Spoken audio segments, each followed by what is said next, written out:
I'm a 22-year-old guy, and last year, after years of saving, I finally bought my first car. It wasn't anything fancy, just a reliable used sedan, but it was mine. Every dollar that went into it came from my own pocket. I worked part-time jobs all through high school and college, carefully setting money aside. When I finally got the keys, it felt like all those years of effort had paid off. I covered everything myself: insurance, maintenance, gas. It gave me independence, the ability to commute easily, and honestly, just a sense of pride. But all of that didn't matter to my family, because a few weeks ago, I woke up to find out that my parents had given my car away to my younger brother Josh, 19M. Josh has always been the golden child. He's lazy, entitled, and never had to work for anything in his life. While I spent my teenage years juggling school and work, Josh spent his playing video games and making fun of me for wasting my free time. He barely scraped by in high school and had no interest in getting a job, until last month when my parents practically forced him to apply for one at a retail store 30 minutes away. That morning I walked outside to find my car missing from the driveway. I thought it had been stolen. I rushed inside in a panic,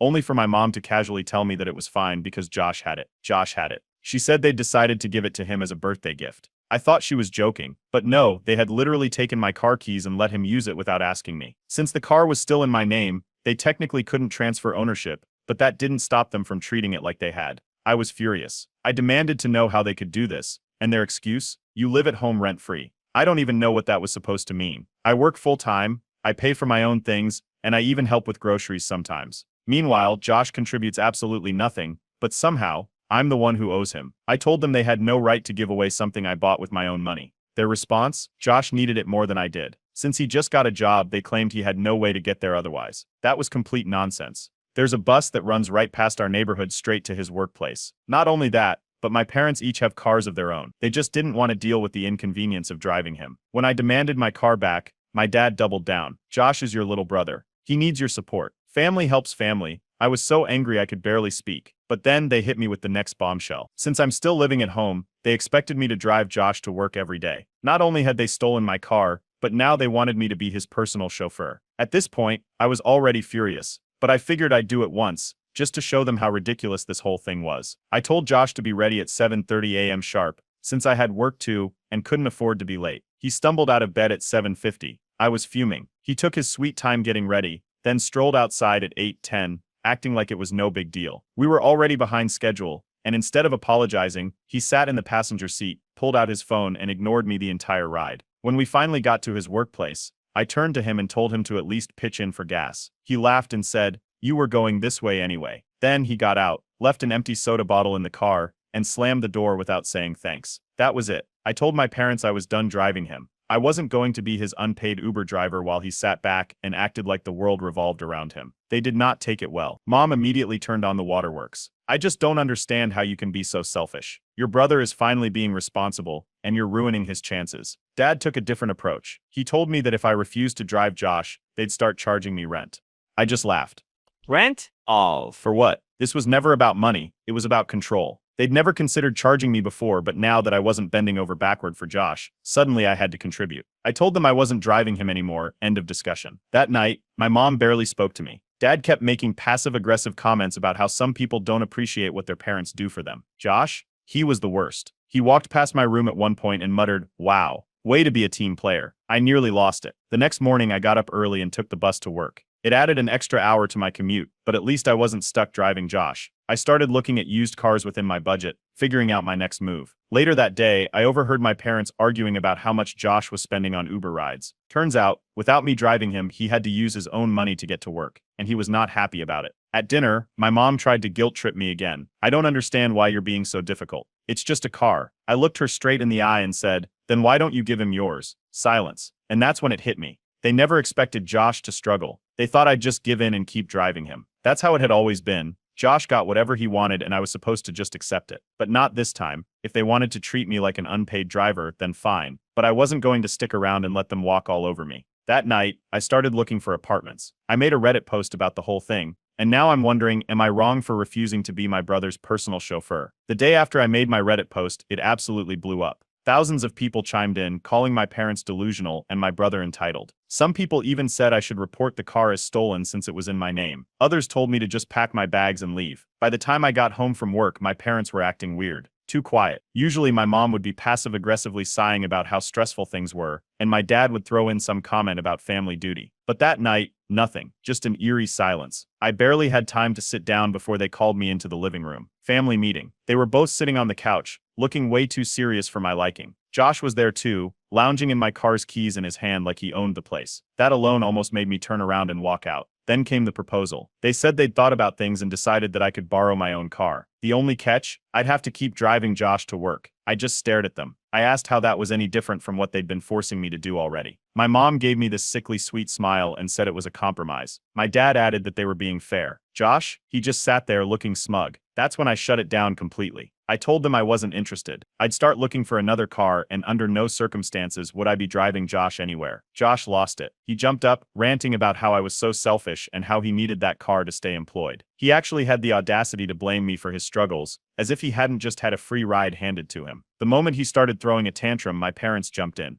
backing him up. My mom got emotional, saying I was being cruel and setting a bad example. My dad told me I needed to think about the bigger picture. I stood my ground. That's when my mom pulled out her favorite guilt trip tactic. The tears. She started going on about how she never raised her sons to be like this and how disappointed she was in me. My dad, ever the enforcer, took a different angle. He started throwing out threats. If you refuse to be part of this family, then maybe it's time you contribute more. That was his way of saying they were still planning to charge me rent. I wasn't going to sit there and be bullied. So I walked out. That should have been the end of it. But the next morning they pulled a fast one. I woke up to my mom standing in my doorway looking all sad and pitiful. She told me Josh was going to lose his job if he didn't get a ride today. I wasn't buying it. I reminded her that Uber exists. Then came the one last favor request. Just one more ride. Just to keep the peace. Just to prove that I wasn't being heartless. I knew what they were doing, but I also knew if I refused I'd never hear the end of it. So I agreed. Big mistake. Josh came out 10 minutes late. Not only that, but when he finally got in the car, his friend was with him. A friend. Some random guy was now sitting in the backseat of my car, acting like this was some kind of free carpool service. They reeked of fast food. The whole car smelled like fries and grease within seconds. Josh had a massive soda in his hand, and I knew he wasn't about to be careful with it. I gripped the wheel, focusing on the road, just get through the ride. When we got to the store, Josh took his sweet time getting out, then just before he closed the door, he smirked. Thanks for the ride, chauffeur. I almost drove right back home and threw all his stuff out of my room. That was it. Never again. I went home and told my parents I was done for good. They didn't believe me at first. They thought I was just throwing a fit and that I'd eventually cave. So they switched tactics. For the next few days, they started ignoring me. Silent treatment. No eye contact. No small talk. Not even asking if I wanted dinner. The message was clear. Give in or be cut out. Josh, he acted like I didn't exist. But I knew he was struggling. He was burning through his paycheck on Uber rides, and I overheard my mom whispering to my dad about how expensive it was getting. Then one night, I casually asked, "So is Josh pitching in for gas?" My dad actually laughed, like it was the most ridiculous thing he'd ever heard. Like the idea of Josh contributing to anything was some kind of joke. That was when I knew. I needed to get out. I started looking for apartments in secret. I wasn't going to say a word until I was ready to sign a lease. Then, out of nowhere, my uncle reached out. He had apparently heard about the situation from one of my cousins and was furious. Meanwhile, Josh's Uber expenses were piling up. At first, he was dipping into his paycheck, but when that ran out, he started borrowing money from friends. He was running out of options fast. He even offered to help me find a place. That was exactly what I needed. The next morning, I walked into the kitchen, looked my parents in the eye, and told them I was saving to move out. The reaction was instant. My mom gasped like I had just told her I was moving to another country. My dad demanded to know where this was coming from. Josh, he was shaking his head, acting like I was the bad guy, and then came the final threat. If you walk out of this house, don't expect any help from us. I just shrugged, because I wasn't asking for help. I was finally taking control of my own life. The fallout from my announcement about moving out was immediate. My mom went from shocked silence to full-blown meltdown mode within seconds. She started pacing the kitchen, clutching her chest like I had just announced I was leaving the country forever. My dad, he sat there, arms crossed, jaw clenched, looking like he was about to lay down some big dramatic rule. But before he could say anything, Josh spoke up. He laughed, straight up laughed, and told me I was being overdramatic. According to him, I was making a big deal out of nothing. But reality was already setting in for him, because now, without me driving him, he had to figure out how to get to work himself. That night, I heard my mom whispering to my dad in the next room. She was stressed because Josh's Uber costs were eating through his paycheck. Every day, he had to take an expensive ride just to get to his minimum wage job, and within the first week, he was completely broke. The next morning, my parents suddenly became a lot nicer. My mom stopped giving me the silent treatment and started acting sweet. She casually mentioned that if I helped out for just a little while, they'd let me use my car sometimes. My dad backed her up, saying they were willing to compromise. It was obvious what was happening. Josh was struggling, and they needed me to pick up the slack. I told them no. That's when the guilt tripping kicked in. My mom got emotional again, talking about how I was tearing the family apart over something so small. She kept repeating the same line, "We're family, we help each other," like it was supposed to change anything. Then my dad took his turn. He doubled down on the rent threat. He told me that if I was going to act like a tenant, then I needed to start paying rent immediately. I called his bluff. I asked him exactly how much. He opened his mouth, then closed it again. Because there was no number, they didn't actually want rent. They just wanted me to give in. But the real kicker, Josh wasn't even in the room for any of this. He was upstairs, playing video games on his day off, completely unbothered. At first, my parents doubled down on their stance, insisting that I was the problem. But as the weeks passed and Josh struggled with transportation, I noticed a shift. The silent treatment turned into forced politeness, then into outright desperation. A few days later, I found out they had tried Plan B, getting Grandma involved. She said he was asking about her health, checking in on how she was doing, things he never cared about before. Then, of course, he dropped the real reason for the call. "I really need a car, Grandma." She shut it down immediately, told him that if he wanted a car, he needed to save up like I did. That led to the meltdown. Josh stormed downstairs that night, ranting about how unfair everything was. He went off about how I had ruined his life by refusing to drive him. He claimed I was supposed to be his brother and that I should be helping him, not making things harder. My parents jumped in, backing him up. Suddenly, I was the bad guy. If I had just gone along with things, everything would have been fine. Now they had to deal with a stressed-out Josh. I tuned them out, because by then I had already started planning my escape. With my uncle's help, I found an affordable apartment a few towns over. It wasn't anything fancy, but it was mine. We set the move-out date, and I started quietly packing my things. Then Josh hit peak delusion. I was walking past the living room one evening when he casually called out, "Hey, you driving me tomorrow?" I stopped and looked at him. He wasn't joking. He had just spent the last 2 weeks trashing me, and now he thought I'd suddenly start driving him again. I laughed in his face.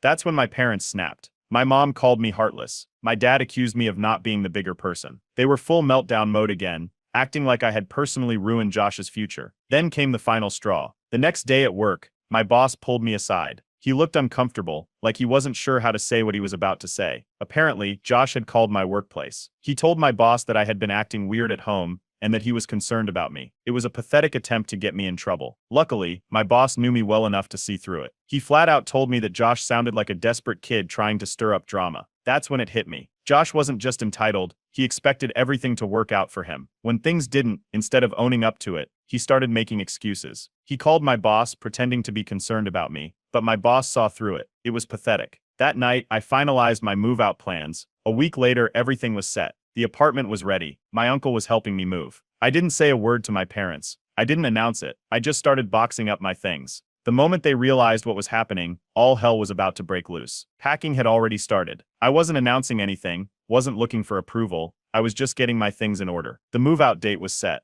My uncle was helping, and soon I'd be out of the mess for good. But things at home were unraveling fast. With me refusing to drive Josh, he had no choice but to rely on Uber, and it was draining his paycheck. Every day, the rides to and from work ate away at his money until barely 2 weeks in, he was flat broke. That's when my mom lost it. She started up again, pacing around the kitchen, ranting about how I was deliberately making life harder for Josh. I was being cruel. I was abandoning my family. My dad wasn't far behind. He sat there, arms crossed, throwing out warnings like this will have consequences. I didn't react. I just looked at them and walked away. That's when Josh suddenly changed tactics. That night, he knocked on my door. The same guy who had spent weeks calling me selfish was now acting friendly. He asked for a favor. Said he just needed one ride. It was so fake, I almost laughed. I told him no. The moment I shut the door, I heard him mutter something under his breath. The act was over.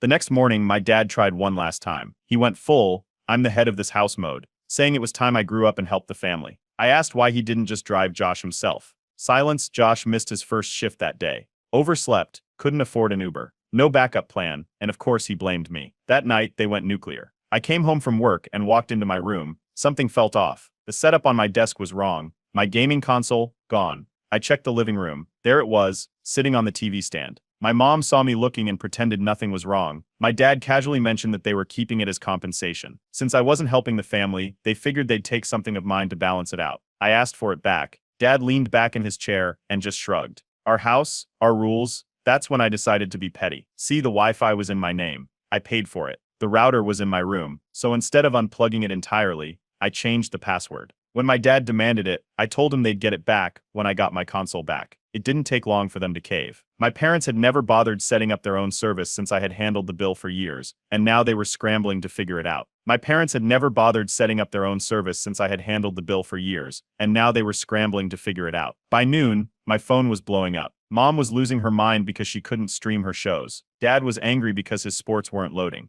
And Josh, absolutely fuming. When I got home, Dad had the router in his hands, trying to plug it back in. He looked up at me and demanded the password. I told him they'd get it when I got my console back. Josh exploded. Full tantrum. He screamed about how I was ruining everything, about how I was an a-hole for making things harder than they had to be. My dad tried to hold his ground for about an hour. Then when my mom started getting frustrated over her frozen Netflix screen, they caved. They put my console back in my room, and I plugged the router back in. But the tension was still there. As I was walking to my room, my dad muttered under his breath, "We should have just kept the car and let Josh use it." That was the final push I needed. That night, I booked the moving truck. I was officially getting out. Everything was packed. The moving truck was on its way, and my uncle had already confirmed my new apartment was ready. I was finally leaving. I kept things quiet. No big announcements, no dramatic speeches, just boxing up my stuff and getting it out of there. I wasn't giving them a chance to talk me into staying, but they noticed. My mom stood in the doorway, arms crossed, watching as I packed. At first, she kept up the denial act. She told me I was overreacting, and that I'd come crawling back once I realized how hard it was to live alone. My dad didn't say much, just kept throwing side glances like he was waiting for me to back out. Josh was on the couch, scrolling through his phone, pretending not to care. At one point, he looked up and casually asked if he'd be able to borrow my car once I got a new one, like nothing had happened. I laughed, right in his face. No words, just laughter. The moment I started loading boxes into the truck, the mood shifted. My mom's face completely changed. No more denial, no more fake calm. She finally realized this was happening. She broke down, she stood by the doorway, crying, begging me to stay. She said we could work things out if I just gave it more time. I kept moving boxes, then came the guilt trip encore. She said I was abandoning my family over something so stupid, that I was tearing the family apart because of some grudge. That's when I stopped and looked at her. I told her, "This isn't about the car, it's about everything. Years of this, years of you all acting like I owed Josh something." Silence. For the first time, she had nothing to say. Then my dad jumped in. He tried to go with the big dramatic warning. Told me that once I left, I was on my own. I shrugged. Good. That set Josh off. He shot up from the couch and demanded to know if I was going to at least help with gas money. Gas money. The same guy who had laughed in my face when I asked him to pitch in for gas now wanted me to help him out. I tossed the last box into the truck and told him, "Figure it out, dude." He went right back to sulking. As I got into the truck, my mom tried one last time. She stood on the porch, still crying, still saying I'd regret this. I didn't look back. Josh didn't even come outside. He stayed inside, pouting like a child, and just like that I was gone. An hour later, my uncle sent me a text. My parents were already panicking. Josh had no ride to work. His Uber expenses were piling up. My dad was fuming about the cost. They never expected me to actually leave. A few days later, I got a text from my cousin. Josh was spending half his paycheck on Uber rides. He was broke. My parents were stressed because they had no backup plan. And the best part, my dad never actually charged me rent. Turns out they needed my money. Without me around, things got worse for them fast. My mom started calling me daily. At first, it was just small talk, checking in, but then it turned into emergencies. "Josh is struggling. Dad is worried about you. You should come for dinner." I ignored most of them, because for the first time ever, I was free. My own place, my own car, no responsibilities toward Josh, and I wasn't looking back. It didn't take long for everything to backfire on them. I had barely settled into my new apartment when I got word from my cousin. Josh lost his job. Turns out, Uber rides aren't a long-term transportation plan when you barely make above minimum wage. After weeks of burning through his paycheck, he started cutting it close, booking rides at the last second. More than once he showed up late because he was scrambling to find a cheaper option. Then he overslept.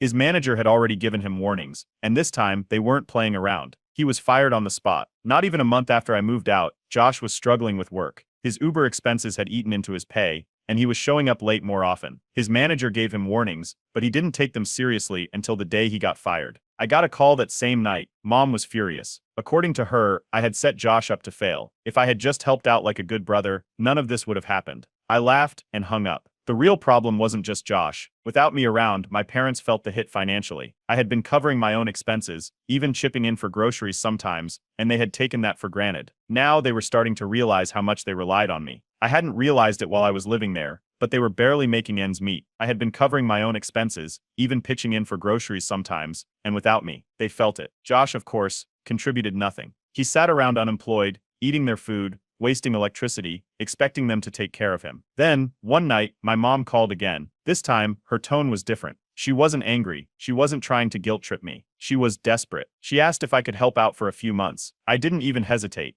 I said no. She started saying things about family and being there for each other, but I cut her off. I reminded her they were about to charge me rent before I moved out, but never expected Josh to contribute anything. Silence. She didn't have an answer for that. Josh tried to fix things in the worst way possible. He started applying for jobs again, but every single one required reliable transportation. No car, no job, and nobody was willing to give him a free ride anymore. At one point, he went back to grandma, tried to get her to loan him money for a car, saying he had learned his lesson. She shut that down immediately. The final nail in the coffin? I got a text from my uncle. Dad had finally admitted they shouldn't have given away my car. He didn't say it to me directly, of course not. But my uncle told me he was starting to regret everything. My mom, though, she was still in denial. She told my cousin that I was selfish for leaving, that I had turned my back on family. She made it sound like I abandoned them in their time of need, completely ignoring the fact that they were the ones who pushed me out. So, I made a decision. I muted the family group chat. No more calls. No more guilt trips. No more nonsense. Then, the best update yet. A few weeks later, my cousin called me, crying from laughter. Josh had tried biking to a job interview. His Uber account was out of funds and he didn't have any other way to get there. So, he borrowed an old bike from a neighbor and rode across town. He showed up late, sweaty, and exhausted. And, he didn't get the job. Apparently, the hiring manager asked him how he planned to get to work if hired, and when Josh admitted he didn't have a car, that was the end of the interview. For the first time in his life, he realized what it meant to not have everything handed to him. Months passed. I had completely moved on. My new job was going well. I had saved enough for a better car, and I wasn't dealing with family drama every day. Then, one night, I got a call. My dad. I let it go to voicemail. When I listened to the message, I almost couldn't believe it. He actually said the words, "We were wrong." Months of struggling had finally broken them. They realized they had babied Josh too much, that their favoritism had cost them a responsible son. And my response? I texted back, "Took you long enough." Full circle. My life was great. Theirs was a mess, and I had zero regrets. It started a few weeks after my dad admitted they were wrong. At first I thought they had finally accepted reality and moved on. No guilt trips, no passive-aggressive messages, just silence. It was peaceful. But then, my mom's tone changed. She started calling me, not with the usual emotional manipulation but with a sweet voice, asking how I was, saying she missed me, acting like we were just a normal, happy family catching up. It was so obvious. She wanted something. I played along at first, waiting for her to drop the act. It didn't take long. After a few calls, she finally slipped it in. She mentioned how Josh was still struggling, how he had been through so much, and how hard it was on all of them. Then came the real reason for the call. "Do you think you could help him out? Maybe loan him some money so he can get a car?" I nearly choked laughing. Loan him money? After everything? They had to be joking. I told her no. She immediately backtracked. Said it was just an idea and that she understood if I wasn't ready to help. Then, a few days later, my dad called. Now, my dad doesn't call unless it's serious, so I actually picked up. He started with some awkward small talk. Then, just like my mom, he got to the point. He pretended it was just some fatherly advice, but it was obvious. He wanted me to help Josh. He said it was time for me to be the bigger person, that I should help Josh get back on his feet. I asked why he didn't help Josh himself.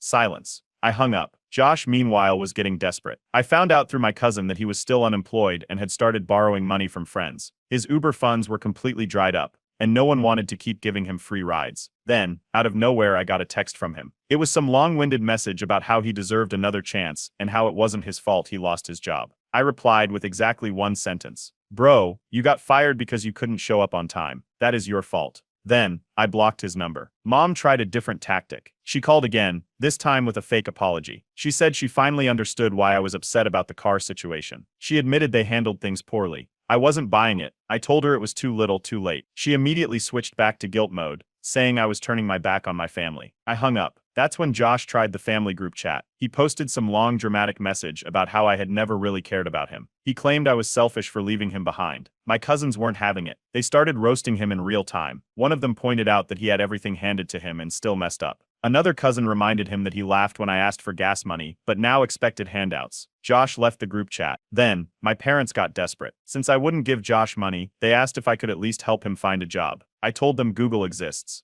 They didn't like that. Then came Josh's next karma moment. He applied for a job at a fast food place. The same type of job he used to make fun of me for having in high school. The irony was delicious, but it got even better, because he didn't get hired. He showed up late to the interview. To a fast food job, and they turned him down immediately. Then, Josh crossed the line. He actually tried showing up at my apartment. I was coming home from work, and there he was, standing outside waiting for me. He looked exhausted and pissed. He tried guilt-tripping me in person, talking about family and how I needed to let go of the past. I told him he needed to leave. When he didn't, I turned around and walked back to my car. He got the message. Mom called later that night. She was screaming, telling me I was tearing the family apart by being so heartless. I hung up. Then I blocked her number. And the best part? A week later, I found out Josh had to take the bus. The same bus he swore he would never use. It was perfect. A few weeks after I blocked my mom's number, I got a text from my uncle. Your dad finally snapped. Apparently, my dad had lost it on Josh in a way he never had before. For months, my parents had been making excuses for Josh, blaming everyone else, especially me, for his problems. But after watching him sit around unemployed, refusing to take any job that wasn't good enough, something inside my dad finally broke. He tore into Josh, telling him to stop expecting handouts and grow up. Josh, of course, played the victim. He yelled back that none of this was his fault, that he wouldn't be in this situation if I had just helped him. Even when he had burned every bridge, even when he had drained every last drop of support, he still blamed me. Then my mom tried one last time. Since I had blocked her calls, she sent me a long email about forgiveness and family sticking together. I didn't even open it. I just deleted it.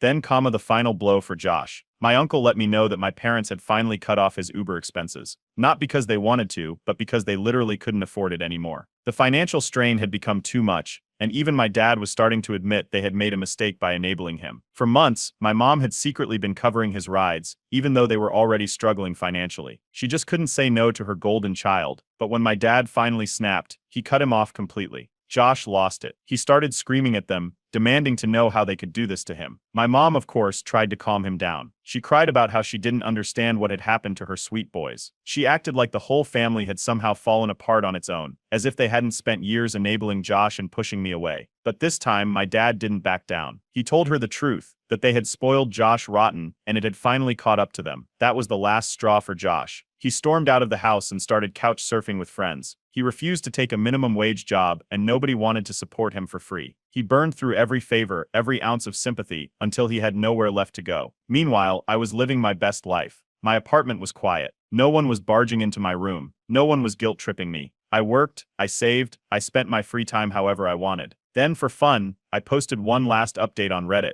and the internet tore Josh apart. Thousands of people roasted him, calling him lazy, entitled, and completely clueless. It wasn't just strangers online either. A distant aunt I hadn't spoken to in years reached out and said she always knew Josh was spoiled. Apparently, my mom had been crying to the extended family, trying to make me look like the villain. It backfired spectacularly. Everyone saw right through it. Then one last attempt at manipulation. My mom finally got through to me through a mutual family member. She said Josh missed me. I responded with one sentence. That's not my problem. Then the cherry on top. A few days later, Josh actually texted me. He said, if you give me a little cash, I'll forgive you. Like he was doing me a favor. I laughed, blocked him again, and just like that, the golden child fell from grace. The extended family knew. The family friends knew. My parents' reputation tanked. They had spent years bragging about Josh and treating me like I was the lesser son. Now, everyone saw the truth. And the best part, I went on vacation with my uncle and cousin. While my parents and Josh were drowning in their own mess, I was relaxing, stress-free, finally free of their nonsense. The best decision I ever made. A few months passed.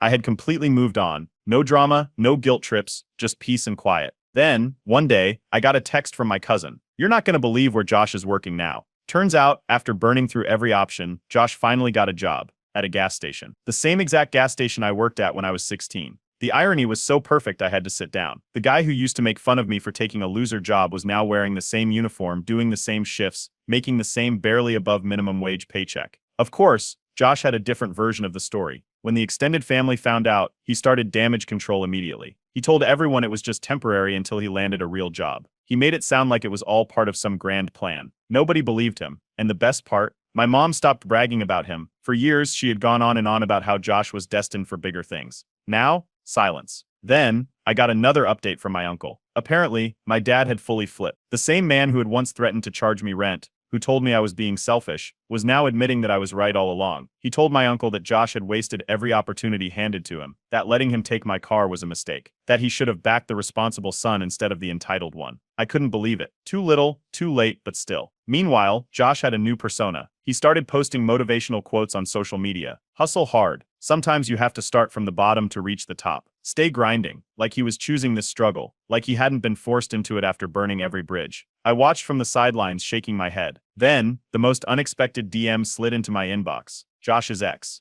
the one who dumped him months ago. She told me she dodged a bullet. Apparently, Josh had tried to crawl back to her too. Told her he was going through a rough time and that she should give him another chance. She shut him down immediately, and she was loving every second of watching his downfall. Then, Josh had a full-blown social media meltdown. He posted a long dramatic rant about toxic family members who abandon their own blood. It was so vague but so obvious he was talking about me. I laughed. I didn't even need to respond, because the comments took care of it. People were roasting him. Some mutual friends from high school jumped in, pointing out that Josh had everything handed to him and still failed. After a few hours, he deleted the post. Then, one last desperate attempt from my mom. She left me a voicemail. Her voice was soft, shaky. She said she missed me and wanted to start fresh. I didn't respond, because I knew exactly what that meant. They were struggling. They had spent so much covering for Josh that they were now having financial problems themselves. And my dad, he was finally fed up. Then came the final blow. My dad kicked Josh out. After months of putting up with his whining, his refusal to take responsibility, his constant drain on their finances, my dad snapped. Josh had nowhere to go. His friends were done letting him crash. His bank account, empty.